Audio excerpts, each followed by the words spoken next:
Հալելույա, փառք մեր ամենակարող Տիրոջը, փառք Հիսուսին, շնորհակալ ենք քեզանից ամենակարող Հայր, այս հրաշալի հնարավորության համար, որ մեզ ընտրեցիր եւ հաստատեցիր քո ամուր ժայռի վրա։ Ողջ փառքը, մեծարանքը եւ պատիվը մեր կենթանի Տիրոջը, Հիսուս Քրիստոսին, ամեն, հալելույա, ամեն սիրելիներս, փառք Հիսուսին։ Տերը օրհնի ձեզ սիրելի փառաբանության թիմ, որ երկինքը իջեցնում եք։ Շնորհակալություն ձեզ, եկեք ծափարություններով խնդրենք թող նստեն փառաբանության թիմը։ Հալելույա։ Ողջույն սիրելի եկեղեցի։ Ես կարոտել էի ձեզ։ Դուք էլ եք կարոտել։ Մեծ մասին ճանաչում եմ, շատերը ճանաչում են ինձ, ողջունում եմ բոլորի թանկագիններս մեր եւ նաեւ ջերմ ողջուններ եմ բերել մեր տաք երկիր Ռոստովից։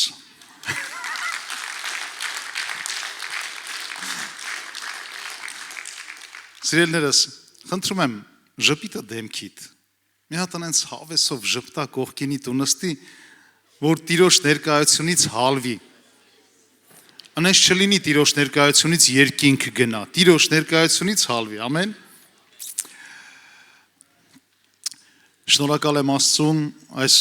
հրաշալի հնարավորության համար եւ շնորհակալություն այս պատվի համար ձեր թանկագին հովիվներին,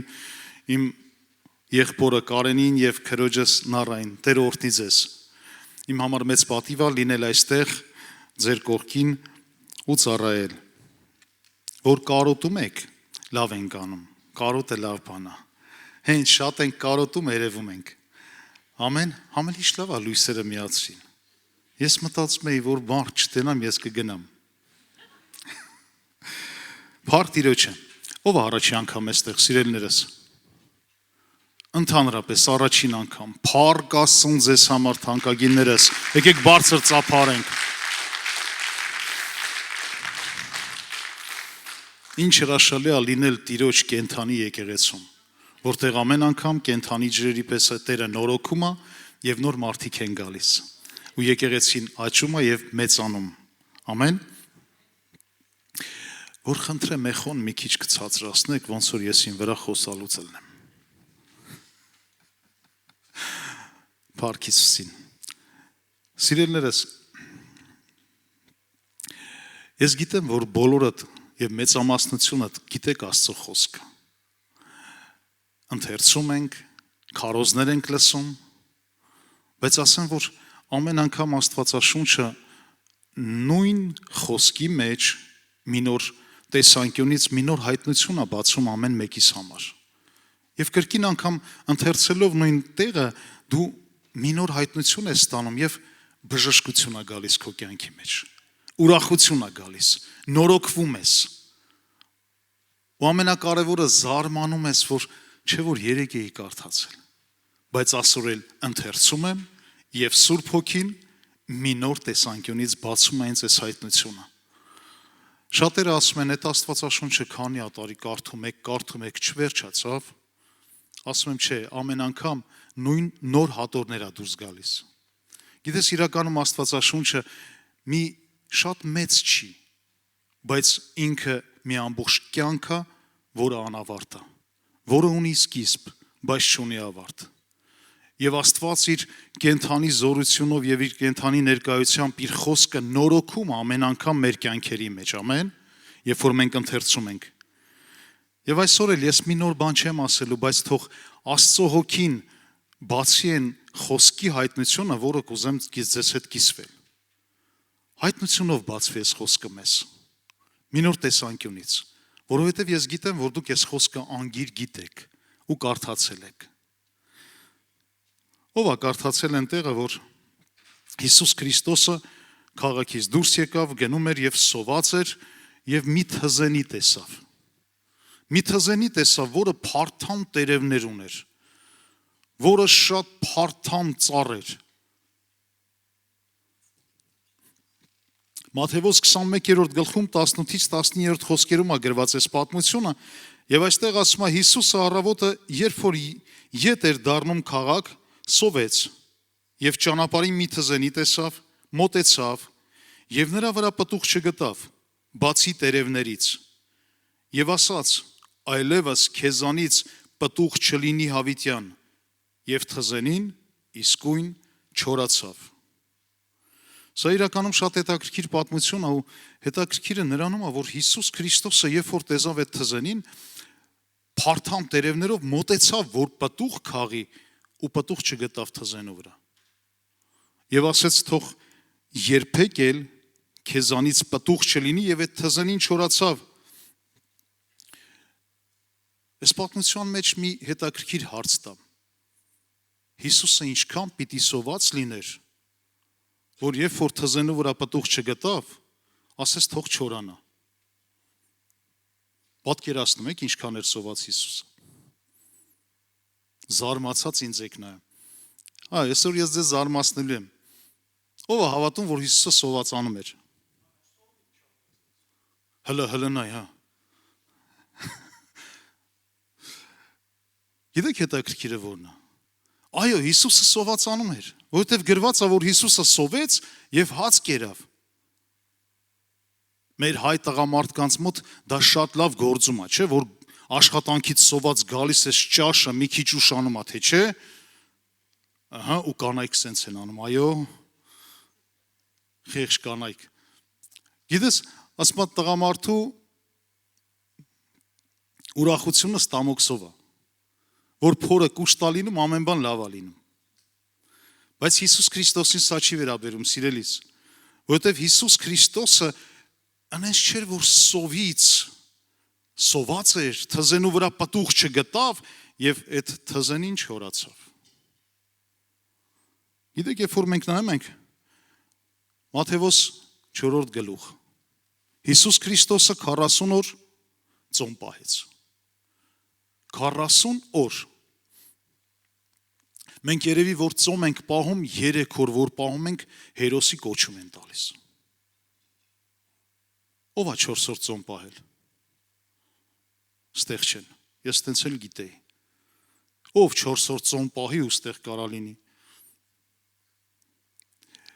Գիտեք, Հիսուսը 40 օր ծոմ պահեց։ Ու գրված է այս պատմության մեջ Մատթեոս 4-րդ գլուխ առաջին խոսքից, որ երբ որ գնաց անապատ փորձվելու, սատանան փորձում էր ու սատանայի ամենաառաջի բանը սա էր. եթե Աստծո որդի ես, այս քարերին ասա թող հաց դառնան ու կեր։ Մենք որ սոված ենք լինում, մեր աշկին, չէ, սենց մեր ձեռը ինչ ենք նոմա ուտում ենք, սիրում ենք, չենք սիրում, չէ։ Բայց Հիսուս Քրիստոսի մոտ դա չի գործում։ Սովը չէր, որ Հիսուս Քրիստոսի համար առիթ հանդիսացավ, որ այդ թզենին չորանա, սիրելիս։ Մենք տեսնում ենք այստեղ, որ երբ որ Հիսուս Քրիստոսին սատանան փորձում է, ասում է այդ քարերի ասա, որ հաց դառնան եւ կեր, Հիսուս Քրիստոսն ասում է ոչ միայն հացով կապրի մարդ, այլ ամեն խոսքով, որ դուրս է գալիս Աստծո բերանից։ Այսինքն Հիսուս Քրիստոսը այստեղ մի կարևոր բան է շեշտում, սիրելիս, որ կերակուրը չի միայն որ կարա մեզ զորություն տա, կերակուրը չի միայն որ մենք պիտի կերակուրի հետևից գնանք, եւ կերակուրը չէր կարևորը, որ թզենին չորացավ, այլ մի ուրիշ հետաքրքիր պատմություն ասա։ Մի ուրիշ բան, որ Հիսուս Քրիստոսը բացում է այստեղ մեզ, եւ Հիսուս Քրիստոսը ասում է ամեն մի խոսք, որ դուրս է գալիս հոր բերանից, ավելի թանկ կերակուր է, քան այն կերակուրը, որ ես ու դու ուտում ենք։ Այնպես որ, սիրելիս,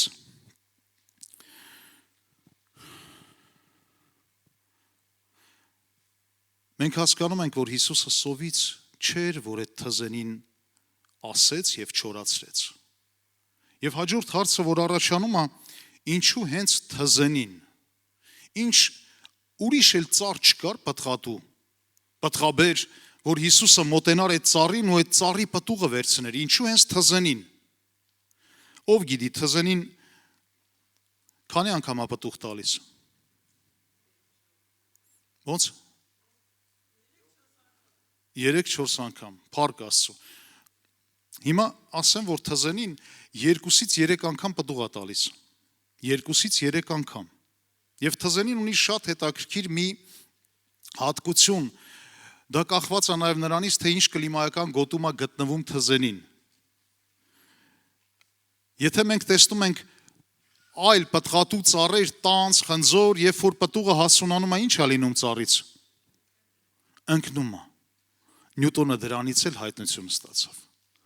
Գիտեք, հետաքրքիրը նա է, որ այլ պտղաբեր ծառերի պտուղը երբ որ հասունանում է, ծառից պոկվում ընկնում է։ Դու գիտեիր, որ թզենին երբ որ հասունանում է, ինքը ծառից չի պոկվում ու չի ընկնում։ Ով գիտեր դրա մասին։ Փառք Աստծուն ձեզ համար։ Գիտեք, թզի պտուղները մնում են ճղի վրա կպած։ Հիսուս Քրիստոսը դա լավ գիտեր։ Ու ավելին ասեմ, որ թզենին, երբ որ պտուղ է տալիս, պտուղը չի ընկնում, ու նույնիսկ եթե չեն էլ քաղում, երկրորդ անգամ նորից ծաղկում ու հին պտուղները վրա նորից նոր պտուղ է տալիս։ Այսինքն մենք տեսնում ենք, որ թզենին ամեն ժամանակ պտուղ է տալիս։ Եվ նրա պտուղները չեն պակասում, եթե իհարկե չեն քաղում։ Եվ նրա պտուղները վայր չեն ընկնում։ Ինչու թզենին։ Հիսուս Քրիստոսը հետաքրքիր է, որ թզենին նմանացնում է քրիստոնյաների սիրելիներս։ Որովհետև մենք էլ լինելով Քրիստոսին նվիրվածները, քրիստոնյաներ, դուք գիտեք, որ մենք էլ ամեն ժամանակ պիտի լինենք պտղաբեր Հիսուս Քրիստոսով։ Մեր պտուղներն էլ չպիտի պակասեն։ Որպես քրիստոնյա մեր պտուղները երբեք չեն պակասում, եթե մենք քրիստոնյա ենք ու Քրիստոսի մեջ տնկվածներ։ Դու գիտեր դրա մասին։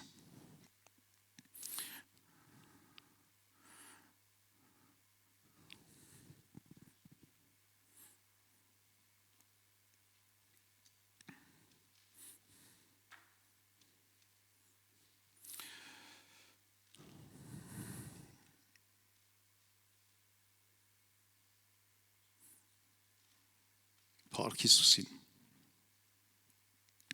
Իրականում Հիսուսը փափագում է, որպեսզի պտուղ տեսնի քրիստոնյայի կյանքում սիրելիս։ Այսինքն փոփոխություններ, նորոգված քրիստոնյաներ։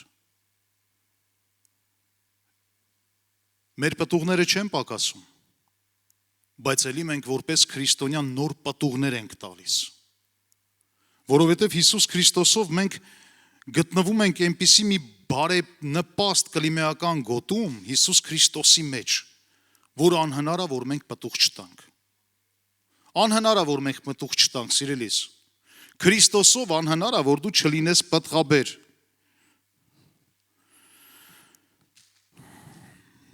Նախ ասեմ, որ երբ որ մենք տեսանք, որ Քրիստոսը ասեց թողես ծառը չորանա, այնպես չէր, որ ամեն ինչ հենց Քրիստոսից էր կախված։ Դու գիտես, որ մենք մեր բաժինն ունենք պտուղ բերելու, փոխվելու, նորոգվելու։ Ձեզ մոտ լավ շոկ է, փառք Աստծուն։ Ես գիտեի մեր մոտ Ռաստովում է տակ, բայց ձեզ մոտ լավ շոկ է։ Փառք Հիսուսին։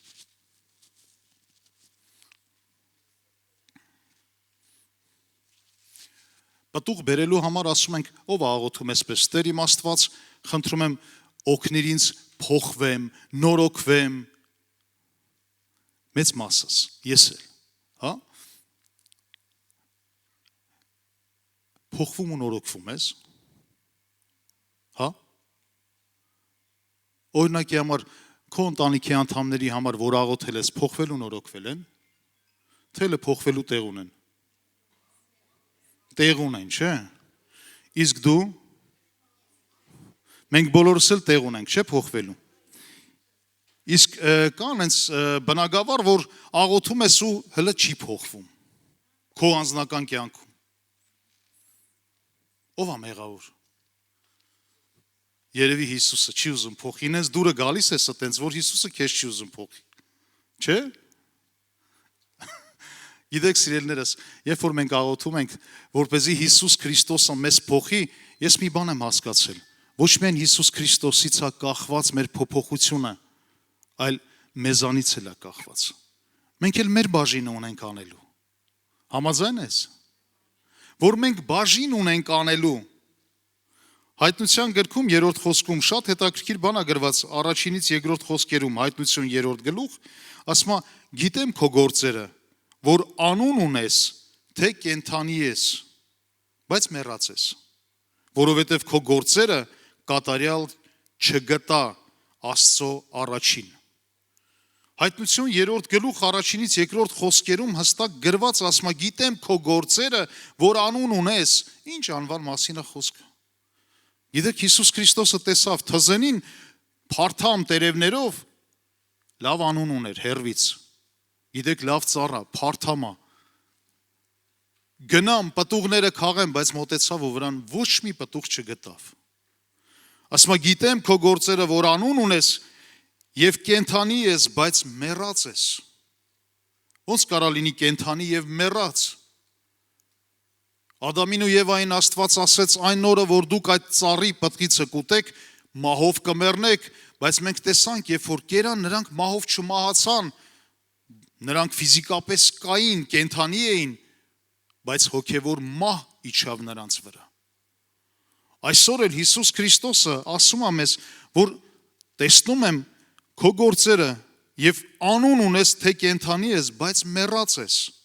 որովհետև ասում է քո գործերը կատարյալ չգտա Աստծո առաջին։ Այսինքն, այս որ գործերն է, որ աղոթում ենք, որ Հիսուս Քրիստոսը մեզ փոխի, հա, դες գործերը մեր բաժինն է, որ մենք պիտի անենք։ Գիտեք, հետաքրքիր է, որ Աստված յուրահատուկ հրաշալի Աստված է։ Հրաշագործ Աստված։ Աստված գերբնական բաժինը իր կատարել է արդեն։ Մնում է մենք մեր բաժին գործը կատարենք։ Մեր կյանքում, մեր առօրյայում, մեր կյանքի բոլոր ընթացքում ամեն օր մենք անելու բան ունենք։ Համաձայն ես։ Հայտնություն 3-րդ գլուխ 15 խոսքը նույնպես ասում է, գիտեմ քո գործերը, որ ոչ ցուրտ ես և ոչ տաք, օ, թե ցուրտ լինեիր կամ տաք։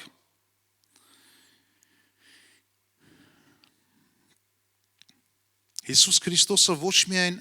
սիրելիներս, Աստծո խոսքը ոչ միայն մեզ հանդիմանում է, այլ նաև ցույց է տալիս ճանապարհը։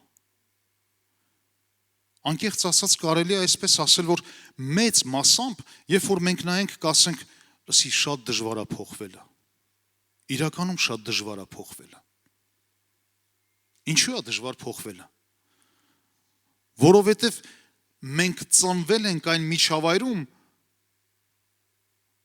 որտեղ որ ապրում ենք և մենք ձեռք ենք բերել այն բնավորության գծեր, այն սովորությունները, որը այսօր դարձել է մեր կյանքում շատ սովորական։ Եվ առօրյայում մենք օգտագործում ենք այդ բնավորության գծերը, ապրում ենք այդպես և ուշադրություն չենք դարձնում։ Օրինակ եղել է երբևիցե, երբ որ մեկի հետ զրուցես, մեկ էլ ասեն, եղբայր կամ քույր, ինչի ես գոռում։ Ու դու ասում ես, բայց ես չեմ գոռում։ Բայց բանից պարզվում է դու չես գոռում։ Չէ, դու գոռում ես, քեզ թվում է, թե չես գոռում։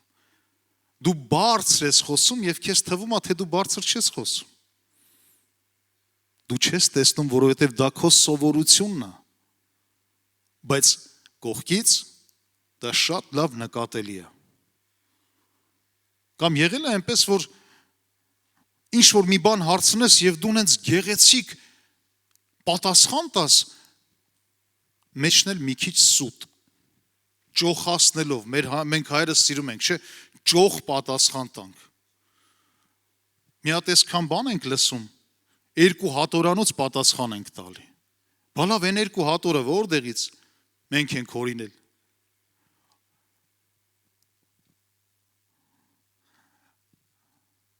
Բայց չենք պատկերացնում, որ իրականում կան բնավորության գծեր, որոնք դրսևորվում են և մենք ուշադրություն չենք դարձնում։ Բայց Հիսուս Քրիստոսը մի կարևոր բան ասում։ Ասում սիրելիս, եթե քեզ թվում է, թե դժվար է փոխվելը, ես ունեմ դրա գաղտնիքը, ես ունեմ դրա ճանապարհը։ Հովհաննեսի 15-րդ գլխում, առաջինից 5-րդ խոսքերում Հիսուս Քրիստոսը շատ կարևոր բան է ասում։ Ով է հիշում ինչ է գրված Հովհաննես 15-րդ գլուխ, առաջինից 5-րդ խոսքերում։ Խնդրում եմ ընդեղի Աստվածաշնչին չնայեք, արդեն նայում եք։ Ասում ես եմ ճշմարիտ որդը, որ իմ հայրը և իմ հայրը մշակն է, ամեն ճյուղ, որ ինձանում է և պտուղ չի բերում, նա կտրում է նրան և ամեն պտուղ բերողին մաքրում է, որ էլ ավելի պտղաբեր լինի։ Հիսուս Քրիստոսն ասում է, ես եմ ճշմարիտ որդը, և դուք ճղներն եք, որ տնկված եք իմ վրա։ Փառք Հիսուսին ձեզ համար, սիրելիներս։ Փառք Աստծուն հրաշալի եկեղեցու համար, որ այս եկեղեցին տնկված է Հիսուս Քրիստոսի վրա, այդ ժայռի վրա կառուցվում է և դուք էլ Հիսուս Քրիստոս որդի վրա տնկված ճղներն եք։ Հրաշալի է, չէ՞։ Փառք Տիրոջը։ Սիրելիս, առաջի խոսքում Հիսուս Քրիստոսը մխիթարիչ զորավոր խոսք է ասում։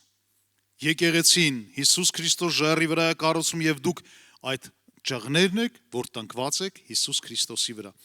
Ասում եմ, նայում ես աշխարհում,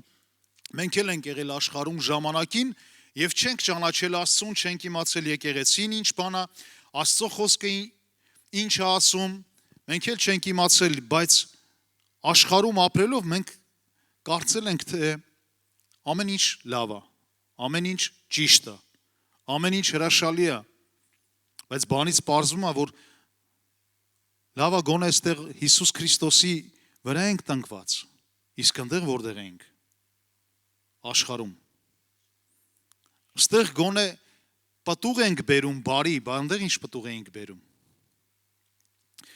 Բայց բանից պարզվում է, որ Հիսուս Քրիստոսը շարունակում ու մի կարևոր բան էլ ասում է, ամեն ճյուղ, որ ինձանում է և պտուղ չի բերում, մենք Հիսուս Քրիստոսի վրա ենք, չէ՞ տնկված։ Ամեն։ Բայց ասում է, ամեն ճյուղ, որ տնկված է, բայց պտուղ չի բերում, նա կտրում է նրան, ով հայրը, որը մշակն է։ Ասում է, նա կտրում է նրան և ամեն պտուղ բերողին մաքրում է, որ էլ ավելի պտղաբեր լինի։ Մի հատ եղբայր ունեինք, մի փոքր այսպես օրինակ բերեմ կյանքից, որպեսզի ձեր քունը փախնի։ Մի հատ եղբայր ունեինք, ինքը աշխարհում արդեն կործանված, կարելի ասել նարկոման, չէ, չի կարելի ասել, տենց էլ կար։ Անկեղծ ասած, ես չեմ սիրում չափազանց հացնել, լավ։ Այն մի քիչ առաջ որ ասացի, 2 հատ օրանոց, դա ինձ չի վերաբերում։ Ինչ կա, տենց էլ ասում եմ։ Նարկոման, քանի տարի նստած, հելած, արդեն վերջն էր իր կյանքի։ Տուն տեղ կորցրել էր, ընտանիքը կորցրել էր և իր ընկերոջ տանն էր ապրում։ Տեղ էին տվել, այնքան որ ապրի։ Ու այս եղբոր համարը որ տվեցին, անկեղծ ասեմ, 3 ամիս այն որ ասում է հետևից է ընկել, որ բերեմ եկեղեցի։ Փառք Աստծուն։ 3 ամիս։ Վերջի վերջո այդ եղբայրը սկսեց գալ եկեղեցի։ Անց հետաքրքիր բան էր տեղի ունեցել։ Աստված մի յուրահատուկ հրաշք արեց իր կյանքում ու ինքը այդ հրաշքի հիման վրա վազելով եկավ եկեղեցի։ Երբ որ եկավ եկեղեցի, հավատացեք, որ տնկվեց Հիսուս Քրիստոսի մեջ, որպես ճյուղ տնկվեց, բայց հələ դեռ պտուղ չէր բերում իր կյանքում, բայց հələ դեռ աշխարհում էր, բայց հələ դեռ աշխարհի են ընկերների զանգերը, կապերը, հանդիպումները կային, խորհուրդ տվեցի, ասի կլինի այդ համարները չնջես, հեռախոսդ փոխես, այսինքն ըտեղից կտրվես ու տնկվես ամբողջովին Հիսուսի մեջ։ Գիտես ինչի համար, որովհետև քանի դեռ քո արմատները այնտեղ են, այդ չար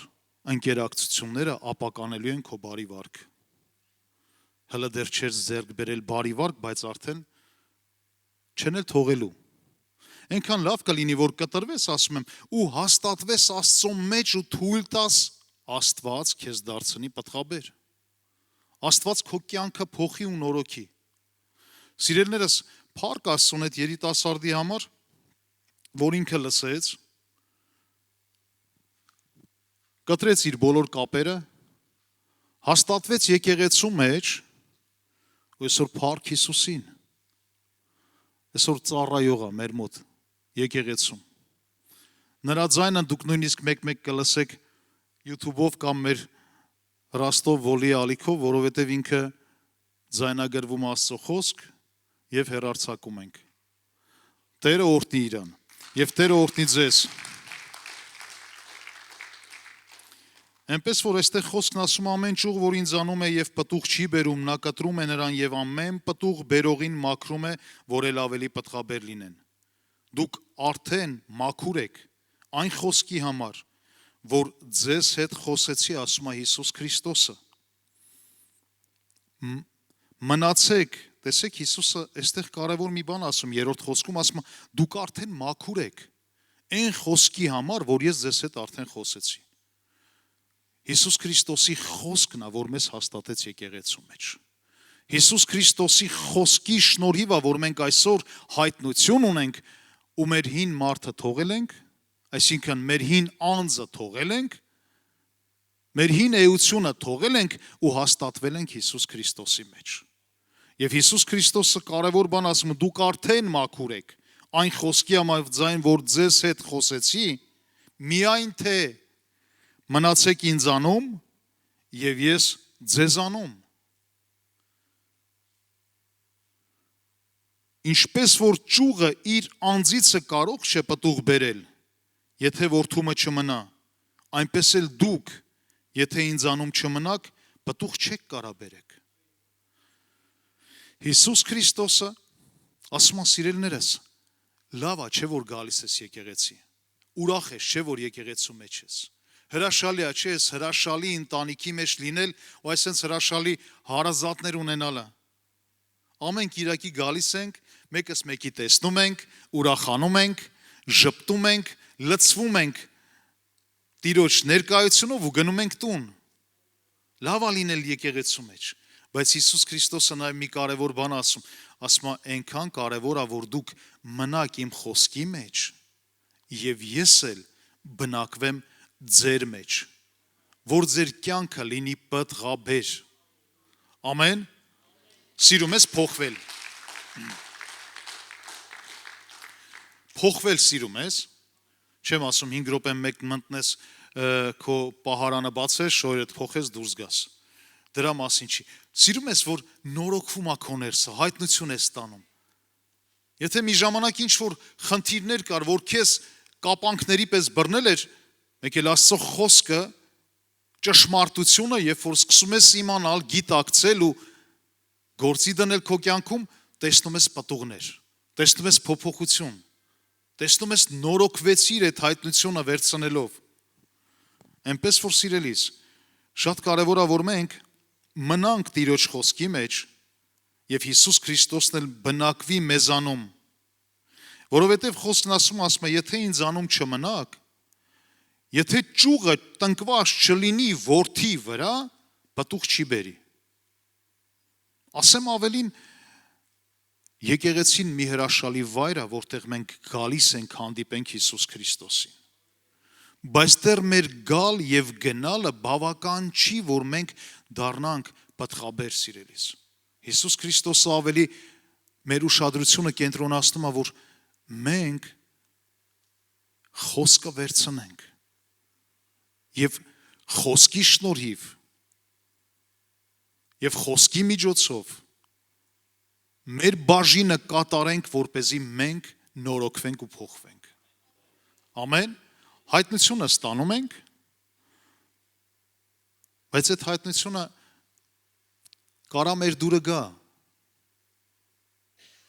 Լավ հայտնություն է, բայց ոնց որ թե ձեռ չի տալիս։ Հա, հայտնությունը լավն է, բայց ձեռ չի տալի, տենց կատարեմ։ Հայտնությունը լավն է, բայց ես անում եմ այնպես, ինչպես որ միշտ, իմ սովորության համաձայն։ 5-րդ խոսքում ասում է, ես որդն եմ, դուք ճղները, նա որ ինձանում մնում է, եւ ես նրանում, նա շատ պտուղ է բերում, որովհետև առանց ինձ չեք կարող ոչինչ անել։ Փառք մեր Տիրոջը, որովհետև իրականում Հիսուս Քրիստոսը մի կարևոր բան է հայտնում մեզ, եթե ուզում ես պտղաբեր լինես, եթե ուզում ես քո կյանքը փոխվի, ես կարամ օգնեմ քեզ։ Դու քո բաժինի մեջ որոշում կայացրու, ես էլ կօգնեմ քեզ։ Իմ կյանքում, իմ կյանքի անձնական կյանքի փորձից բազմաթիվ օրինակներ ունեմ, բայց մի փոքր բան էսպես, մենք բոլորս էլ աշխարհում աշխարհիկ կյանքով ապրելով աշխարհի պտուղներով ու գործերով լցված ենք եղել։ Ես սիգարետով լավ, սենց ասեմ, ձեր վրա չեմ հարցնում, ես 4 տուփ սիգարետ էի ծխում, ես գիտեմ, որ ձեր մոտ ծխողներ չկան, նամանավանդ կանանց մեջ, 4 տուփ սիգարետ էի ծխում, ու պատկերացնեք 4 տուփ սիգարետ ծխող երիտասարդը ոնց կարա ազատվի։ Աշխարհը տարբեր մեթոդներ են ներկայացնում, բայց ասեմ ձեզ, երբ որ հայտնություն ստացա Աստծո խոսքի համաձայն, որ ես Աստծո տաճարն եմ, եւ պիտի որպես Աստծո Սուրբ Հոգու տաճար սուրբ լինեմ, դա իմ համար մի յուրահատուկ հայտնություն էր։ Տեր իմ Աստված հայտնությունը ստացա, եւ ես հասկացա, որ ես պիտի լինեմ Սուրբ Հոգու տաճար, բայց ես պղծում եմ բառից բուն իմաստով այդ Սուրբ տաճարը, ես մի հասարակ բան եմ ասում, սիգարետով։ Էլ չեմ խոսում, որ տարբեր մարդկանց մոտ տարբեր բաներ կան, լավ։ Այնպես որ մի նայեք ինձ որպես մեղավորի, դուք էլ սուրբ։ Մեկի մոտ սիգարետ, մեկի մոտ խմիչք, մեկի մոտ հայհոյանք, մեկի մոտ տարբեր բաներ։ Հələ դեռ կանդրադառնանք դրան։ Ու երբ որ հայտնությունը ստացա, ասի Տեր իմ Աստված, հայտնությունը հասավ տեղ։ Հիմա ուզում եմ ինձ օգնես։ Ես որոշում եմ կայացնում էլ երբեք այս պիղծ բաներին չմոտենամ։ Կարաս որոշում կայացնես։ Նայեք, Տերը հայտնությունը տվեց, ամեն։ Որոշումով պիտի կայացնի Հիսուս Քրիստոսը։ Մեր եղբայրը ասում է ես, եթե չես կարող, մոտիկացեք մեր եղբորը։ Գիտեք, որոշումը մենք ենք կայացնում։ Ու երբ որ դու կայացնում ես որոշում, Հիսուս Քրիստոսը կարևոր բան ասում է, մնացեք ինձանում եւ ես ձեզանում։ Երբ որ որոշում ես կայացնում, որոշում կայացրեցի, ասի Տեր իմ Աստված, այսօրվանից ես որոշել եմ երբեք չմոտենամ այդ պիղծ բաներին, խնդրում եմ, օգնես ինձ, որ սրբվեմ ու մաքրվեմ։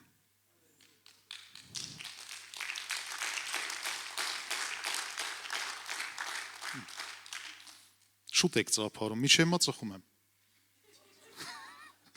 Չես ահումոր էր իհարկե։ Ու գիտեք ինչ հետաքրքիր մի բան։ Տերը այնպիսի մի յուրահատուկ զգացմունք է դնում, որ դու հիասթափվես այդ մեղքերից։ Որ զզվանք է գալիս քո ներսում ու դու հրաժարվում ես այդ ամեն ինչից։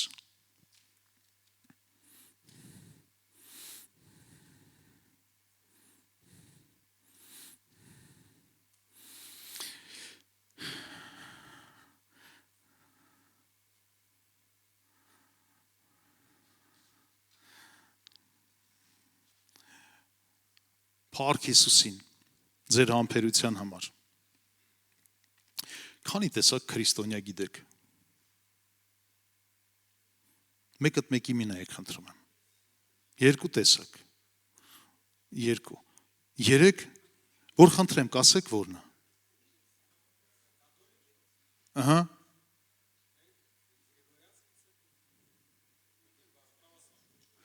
Փառք Հիսուսին։ Փառք Հիսուսին, Փառք Հիսուսին, քույրս, ես ձեր 2-ը որն է։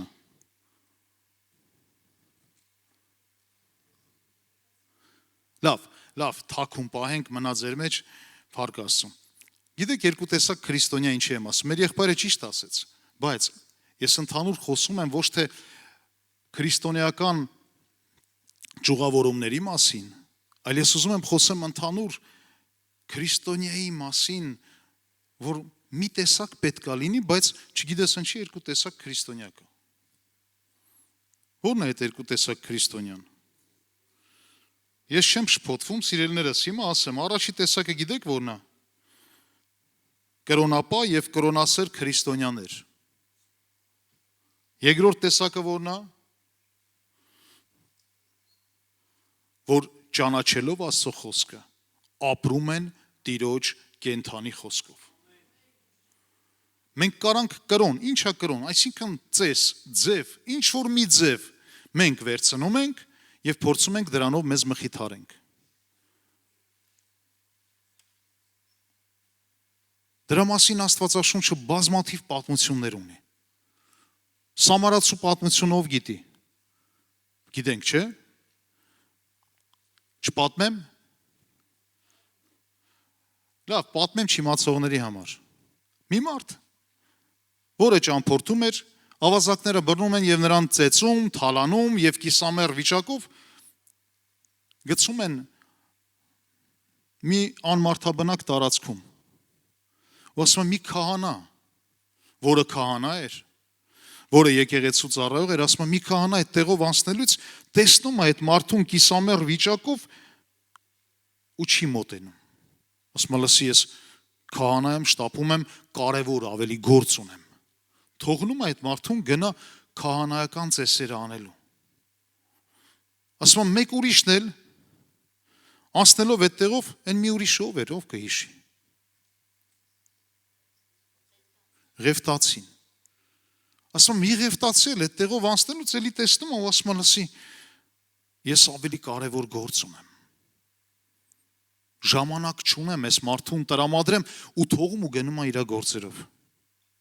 Ասում մի սամարացի մարդ, սովորական մարդ, ասում երբ որ անցնում էր այդ տեղով, տեսավ այդ մարդուն ծեծված, կիսամեռ վիճակով, մոտեցավ նրան, վերքերը լվացավ, հագցրեց, դրեց իր ավանակի վրա ու տարավ մի մոտակա գյուղաքաղաք, որտեղ տուն վարձեց եւ վճարեց, որպեսզի այդ տանտերը այդ մարդուն խնամք տանի։ Ու Հիսուս Քրիստոսը հարցնում է, ով էր այդ մարդու ընկերը ավելի։ Քահանան, ղևտացին, թե այն մարդը, որ կատարեց իմ խոսքի համաձայն, սիրիր քո ընկերոջը, քո անձի պես։ Գիտեք, դրա համար եմ ասում, կան կրոնասեր եւ կրոնապահ քրիստոնեական վիճակ եւ կա քրիստոնյա, որը տնկված է Հիսուս Քրիստոսի վրա եւ Տերը բնակվում է նրա ներսում եւ նա Տիրոջ խոսքը կատարում այնպես, ինչպես որ Տերը պատվիրել է։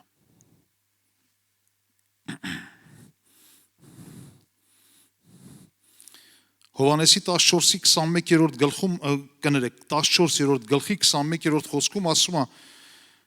ով որ իմ պատվիրանքները ունի եւ նրան կատարում է, նա է ինձ սիրողը։ Եվ ինձ սիրողը իմ հորիցը կսիրվի եւ ես կսիրեմ նրան։ Եվ ինձ կհայտնեմ։ Ամեն։ Մենք բոլորս ենք ասում, ու շատերն են ասում, ես Հիսուս Քրիստոսին Աստծուն շատ եմ սիրում։ Հիսուս Քրիստոսը մի կարևոր պատվիրան է տալի։ Ասում գիտեք ով այն սիրողը։ Ով որ իմ պատվիրանքները պահում է։ Ոչ թե այն քահանան, որ քահանա էր գնաց օրենքը պահի։ Ոչ թե այն ղևտացին, որը գնաց իր ծառայությունը կատարի, այլ այն մարդը, որ Տիրոջ պատվիրանները պահում է։ Ես այստեղ տեսնում եմ Հիսուս Քրիստոսին սիրող հրաշալի եկեղեցի ու հրաշալի ժողովուրդ։ Տերը օրհնի ձեզ, թանկագիններս։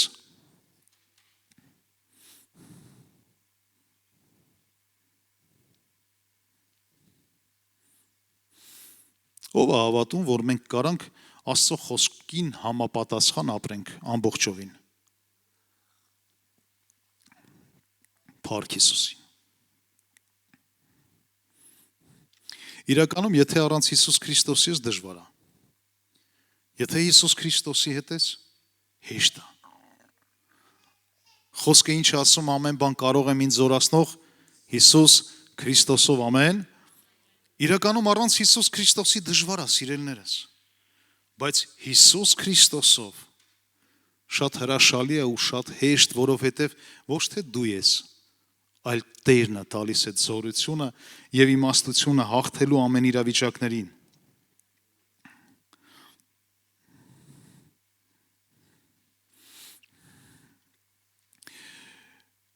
Կրոնասեր երիտասարդի պատմությունը նույնպես լսել եք Մատթեոսի 19-րդ գլխում, երբ որ մի երիտասարդ գալիս է Հիսուս Քրիստոսի մոտ ու ասում. «Բարի վարդապետ, ո՞նց անեմ, որ երկնքի արքայությունը ժառանգեմ»։ Երկնքի արքայությունը երևի ամեն մի քրիստոնյայի ամենակարևոր փափագելի բաժինն է, չէ՞։ Որ գնանք երկինք, երկնքում տեղ ունենանք, երկինքը ժառանգենք։ Այս երիտասարդն էլ էր փափագում։ Ու ասում էր, բարի վարդապետ, ո՞նց անեմ, որ երկինքը ժառանգեմ։ Հիսուսը ասեց, Մովսեսի օրենքը գիտես, պատվիրանքները պահում ես։ Երիտասարդն ասեց, մանկությունից այդ բոլոր պատվիրանքները գիտեմ ու պահում եմ։ Հիսուսը ուրախացավ, ասեց, շատ լավ։ Մի կարևոր բան էլ կա։ Մի կարևոր բան էլ կա, ասեց, գնա բոլոր ունեցվածքդ վաճառի, բաժանի աղքատներին ու արի իմ հետևից։ Ամենադժվար բանն է, սիրելիս։ Ամենադժվար։ Երբ որ մարդ ունեցվածք ունի, դժվար է։ Երբ որ չունի, ուրիշինը վաճառելը հեշտ է։ Բայց Հիսուսին պետք չէր այդ երիտասարդի հարստությունը։ Հիսուսին պետք էր այդ երիտասարդի սիրտը։ Հա? Հիսուսին այսօր պետք չի քո հարստությունը, սիրելիս։ Ամենահարուստ Աստվածը, որ այս ամեն բան ստեղծել է, իրան պետք չի քո այն փոքր հարստությունը։ Հիսուսին պետք է քո այն մեծ սիրտը, որ դու ունես։ Գաղատացիների 5-րդ գլխում մոտիկանում եմ կամանց հանգույցալուծմանը, Գաղատացիների 5-րդ գլխում Հիսուս Քրիստոսը խոսում է այն պտուղների մասին, որ քրիստոնյայի կյանքում պետքա ձևավորվի։ Խոսում է այստեղ մարմնավոր պտուղների մասին եւ խոսում է հոգեվոր պտուղների մասին։ Ես գիտեմ, որ դուք կարդացել եք Գաղատացիս 5-րդ գլուխը եւ տեղեկացված եք մարմնավոր պտուղներից, ամեն։ Բայց կկարդամ 19-րդ խոսքից։ Եվ հայտնի են մարմնի գործերը, որն է շնությունը, պոռնկությունը, պղծությունը, գիճությունը, կախարդությունը, կռապաշտությունը, թշնամությունները, կռիվները, նախանձները, բաժանությունները, հակառակությունները, երկպառակտությունները, բաժանումները, չար նայվածքները, սպանությունները, հարբեցողությունը, անառակությունը եւ ինչ որ սրանց նման են, որ սկզբից ասում եմ ձեզ, թե այսպիսի բաներ գործողները Աստծո արքայությունը չեն ժառանգին։ Այստեղ խոսում է մարմնավոր գործերի մասին եւ ուզում եմ մի փոքր մանրանամ այստեղ։ Առաջինը ասում է կախարդություն։ Ինչ է կախարդություն, սիրելիս։ Բաժակն այլը կախարդություն է։ Համոզված ես։ Երբ որ դու ջուր ես խմում, բաժակին նայում, կախարդություն է։ Մենք բոլորս հասկացանք, չէ, սուրճի բաժակ նայելը կախարդություն է։ Կարդ գցելը կախարդություն է։ Կախարդություն է։ Հա? Կարդերը չգցեք։ Բախտագուշակությունը կախարդություն է։ Հոգի կանչելը կախարդություն է։ Բոլորդ համաձայն եք, չէ՞։ Ահա։ Երկրորդը ասում է կռապաշտություն։ Երկրորդ օրինաց 5-րդ գլխում եւ ոչ միայն այստեղ Աստվածաշնչում բազմաթիվ տեղեր կա, բայց երկրորդ օրինաց 5-րդ գլխում կկարդաք, թե ինչի մասին է խոսում, ինչա կռապաշտությունը։ Աստծուն թողած նկարներին ենք երկրպագում, կռապաշտությունա թե չէ։ Հա? Կենթանի Աստծուն երկրպագելու փոխարեն մենք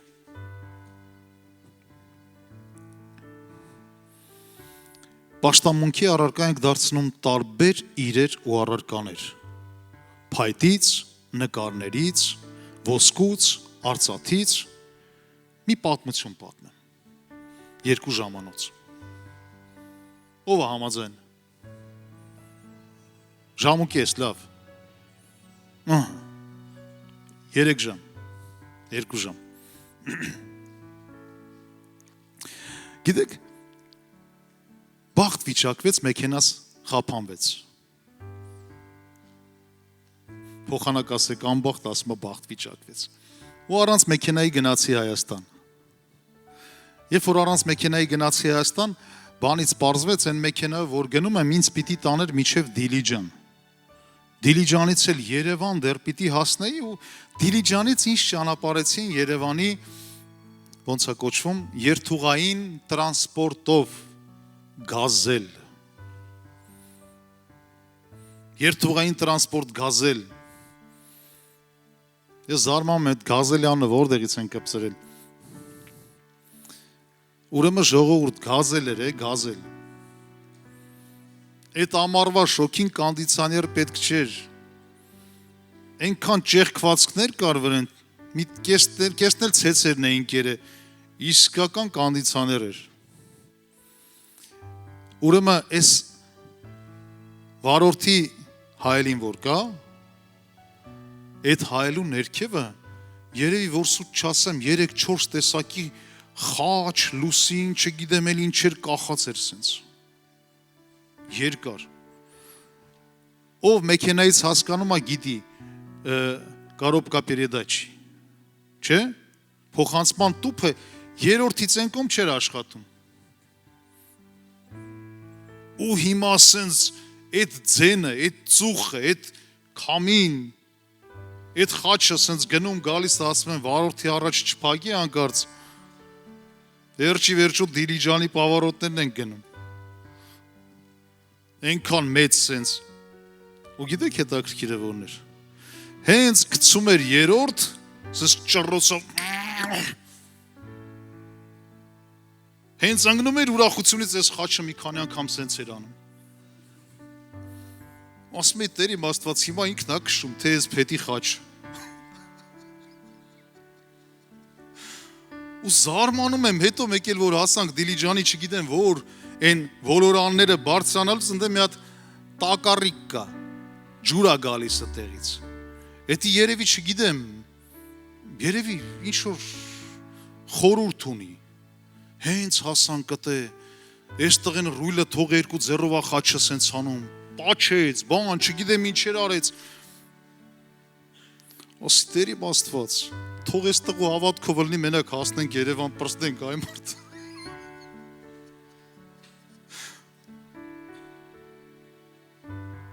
ինքը ինձ ստիպեց միջև հասնենք Երևան, ես դառնամ ուժեղ հոգևոր, Փառք Հիսուսին, այնպես որ մենք տեսնում ենք մարդիկ թողած կենթանի Աստծուն, ինչ որ ձեռքի աշխատանք, մարդու ձեռքի աշխատանք, մարդու պատկերացում կամ մարդու ձեռքի շնորհքով ստեղծված ինչ որ մի իր դառնում է պաշտամունքի առարկա։ Մարդապաշտությունն էլ է կուրք։ Մարդապաշտություն։ Կա մարդ, որ պաշտում է իրան։ Այն ժամանակ հիշում եմ, երգիչները կուրք էին, դերասանները, հիմա են, դառնում են երեխեքը կուրք, սիրելիներս, ոչ մեկ թող կուրք չդառնա, մենք ունենք կենթանի Աստված, եկեք պաշտենք մեր կենթանի Աստծուն,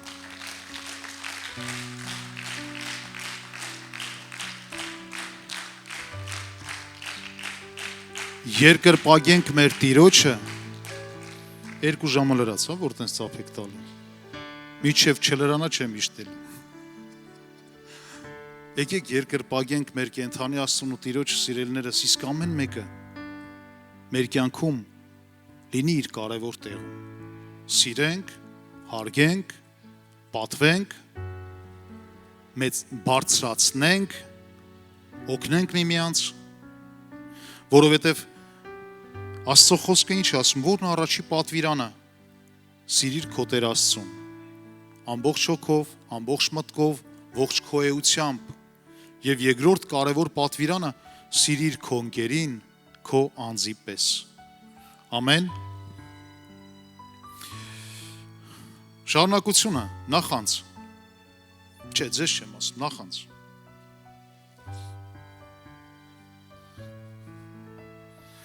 նախանձը կարելի ասել բնավորության գիծ է, չէ, հայերեն ասած խասյաթ է, ում տենում նախանձում է, մեկը մի բան ունի նախանձում է, այն մեկը չունի, այն չունեցածին է նախանձում, բնավորության գիծ է իրականում, կարելի ասել ազգային բնավորության գիծ, արժի չէ դրանցից հրաժարվել ես մարդկային բոլոր բնավորության գծերից, բարկություն, հակառակություն, բաժանություններ, սրանք իրար հետ եմ գրել, սրանք բարկություն, բաժանություն, հակառակություն, գիտեք սրա ինչի պտուղն է, չներման, երբ որ մարդը չունի ներողամտություն, ողորմություն, ողորմասիրտ չի կարողանում ների, հաստատ կռիվներ է ստացվում, բաժանություններ է գալիս, այս ամեն ինչը չներման խնդիրն է սիրելիս, սրանք են մարդկային դրսևորումներն են, որի մասին խոսում Աստծո խոսքը,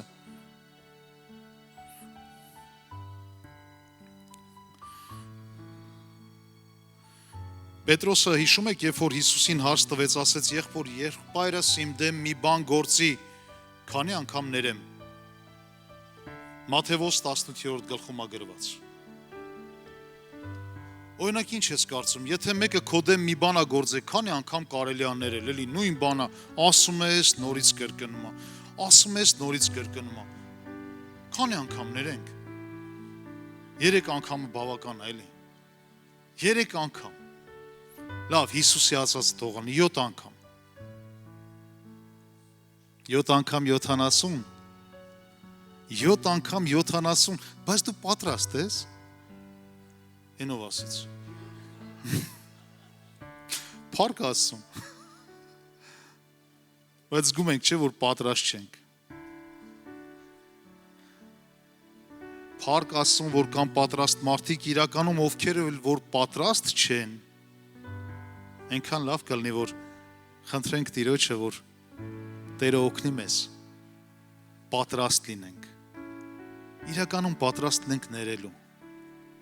պատրաստ լինենք ներելու, որ երբ որ սկսես ներել, կսիրես էլ, Գաղատացիս 5:22 խոսքից խոսում է հոգևոր պտուղների մասին, գիտես այդ թզենին, երբ որ փարթամ էր, փարթամությունը չի խոսում որակի մասին, սիրելիս, եկեղեցի հաճախելը չի խոսում քրիստոնեության մասին, երբ որ մենք Աստվածաշնչից որոշակի տեղեր գիտենք ու մեկնում ենք, դա դեռ չի խոսում քրիստոնեության մասին, կա 2 տեսակի քրիստոնյա, մեկը ձևի մեջ, մեկը Հիսուս Քրիստոսով լցված, Հիսուս Քրիստոսի մեջ հաստատված քրիստոնյա, և Հիսուս Քրիստոս ուզում է, որպեսզի մեզ տեսնի, ոչ թե թզենու նման փարթամ տերևներով, այլ Հիսուս Քրիստոս ուզում է մեզ տեսնի պտուղներով լի քրիստոնյա, որ քո պտուղները երբեք չպակասի, երբեք վայր չընկնի, այլ պտուղ ունես փառք Տիրոջը, նորից ծաղկես, նորից պտուղ տաս, նորից ծաղկես ու նորից պտուղ տաս, Հիսուս Քրիստոսով։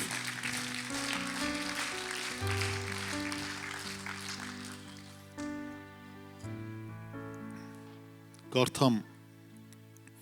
Գաղատացիս 5-րդ գլուխ 22-րդ խոսքը եւ երևի սրանով կավարտենք, լավ։ Բայց հոգու պտուղն է։ Ոնց եմ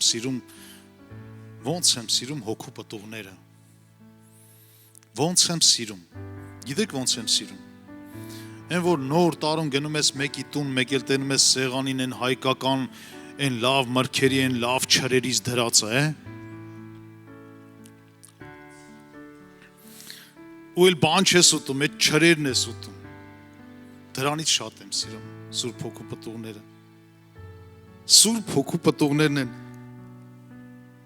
սերը, ասա սեր, ուրախություն, ասա ուրախություն, խաղաղություն, երկայնամտություն, քաղցրություն, բարիություն, հավատք, հեզություն, ժուշկալություն, ասում այդպիսիների դեմ օրենք չկա, բայց նրանք, որ Քրիստոսինն են, իրենց մարմինները կիրքերով և ցանկություններով միասին խաչը հանեցին, որ հոգևոր պտուղներով լցվեն, եթե հոգով ենք ապրում, հոգով վարվենք, մենք հոգով ենք ապրում, ամեն, ուրեմն հոգևոր պտուղներով լցված, հոգով վարվենք, գիտես նես չի, որ բարկություն չի գա, բարկությունը գալու է, բայց հոգևոր պտուղներով լցված լինելով, բարկությունը գալու է ու փոշմանի, որ եկել է քո մոտ, որովհետև տեսնելու է քո ուրախությունը, քո ներողամտությունն ու սերը, քո ժուշկալությունը, համբերությունը, հավատքը, փոշմանելու ասելսի ճիշտ հասցեով չեմ եկել, ինքը ինչ չի ընդունում, եղիր ընենց, լցված Սուրբ Հոգու պտուղներով, որ երբ որ մարմնավոր պտուղները կփորձեն գլուխ բարձրացնեն, տեսնելով քո հոգևոր պտուղները թողնեն ու փախնեն քեզանից։ Մենք մի հատ քույրիկ ունենք ծանոթ, շատ ընտիր քույրիկ է, իր մարմնավոր պտուղներից մենակ մի բան է մնացել, դեմքի արտահայտությունը։ Մի օր ասի քայ քույրս, ինչի է դեմքդ միշտ սենց, ախր ներսդ նայում եմ ուրախ, զվարթ, սիրով լցված, ասում է ժառանգական հայացք է։ Անենց որ սիրելիներս, եկեք այդ ժառանգական մարմնավոր բաներից հրաժարվենք ու լցվենք Տիրոջ քաղցր ու անուշ ներկայությունով։ Ամեն, փառք մեր Տիրոջը, փառք մեր Աստծուն։ Հալելույա։ Տերը թողորտի, սիրելի եկեղեցի, եկեք հրավիրենք այստեղ ծափարություններով այն մեր հրաշալի քույր ու եղբայրներին, ովքեր որ առաջի անգամ են եկել։ Կխնդրեմ մենք մոտենանք։ Աստված օրհնի ձեզ, ողջունում եմ ձեզ քույրս, ողջունում եմ եղբայրս, Աստված օրհնի ձեզ։ Սիրելիներս, միգուցե ձեզ համար առաջի անգամ տարօրինակ ինչ-որ բաներ լսեցիք կամ տեսակ, մեզ համար էլ եղել, առաջի անգամ տարօրինակ, մենք էլ շատ բաներ չենք հասկացել ու զարմացել ենք, բայց հաստատվելով Տիրոջ մեջ, մենք լցվել ենք Տիրոջ սիրով, Տիրոջ քաղցրությունով, տեսել ենք Տիրոջ հրաշքները և Տիրոջ գործերը մեր կյանքում։ Սիրելիներս, այսօր էլ ձեր ժամանակն է, որպեսզի ձեր կյանքը հանձնեք Հիսուս Քրիստոսին, ձեր սիրտը բացեք Տիրոջ առաջ և հրավիրեք Հիսուս Քրիստոսին ձեր կյանքի մեջ, պատրաստ եք։ Եվ մենք, սիրելի եկեղեցի բոլորս միասին, բարձրաձայն, եկեք օգնենք մեր քույր ու եղբայրներին, քրոջը և եղբորը այս աղոթքի մեջ, որը կոչվում է ապաշխարության աղոթք։ Խնդրեմ մենք բոլորս փակենք մեր աչքերը։ Եվ ինչ որ ասեմ, բարձրաձայն կրկնենք, որովհետև Աստծո խոսքն ասում է, երբ որ մենք շուրթերով դավանում ենք Հիսուս Քրիստոսին Տեր ու Փրկիչ եւ սրտով հավատում, մենք փրկություն ունենք եւ Տերը բնակվում է մեր մեջ։ Ամեն։ Ամենակարող Աստված, շնորհակալ ենք քեզանից այս հրաշալի հնարավորության համար, որ քո ներողամտությամբ, քո շնորհքով, քո ողորմությունով ինձ կյանք ես տալիս։ Հիսուս Քրիստոս, իմ Տեր եւ Փրկիչ, շնորհակալություն եմ հայտնում, որ այս աշխարհ եկար, խաչվեցիր ու մահացար իմ փոխարեն, ինձ համար եւ խաչի վրա թափած քո սուրբ արյունով ինձ սրբեցիր, մաքրեցիր, ամեն անեծքները քանդեցիր եւ ինձ կյանք տվեցիր։ Հիսուս, իմ Տեր եւ Փրկիչ, այսօրվանից իմ կյանքը քեզ է պատկանում։ Եկ եւ բնակվիր ինձանում։ Ամեն։ Տերը թողորտի ձեզ թանկագիններս, շնորհավորում եմ սիրելի քույր ու եղբայր։